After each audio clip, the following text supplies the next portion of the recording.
सेवण मां खे ख़बर ॾियूं जहिड़े केस में गिरफ़्तार SUP अॻवान अदालत में पेश थियो। केस आज़ादु करण जो हुकुम ॾिनो वियो आहे।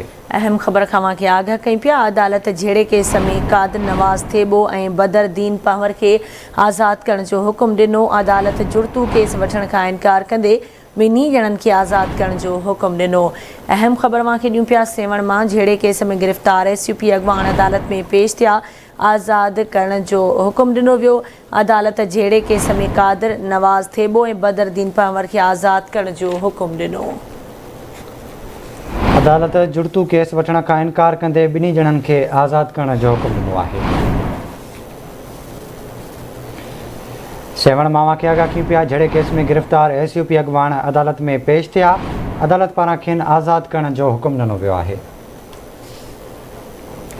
तफ़सील मालूम कंदासीं। सेवण मां आवाज़ न्यूज़ रिपोर्टर गुलशेर रिंद असां सां लाइन ते मौजूदु आहे। गुलशेर, कहिड़ा तफ़सील आहिनि, आगाह कजो।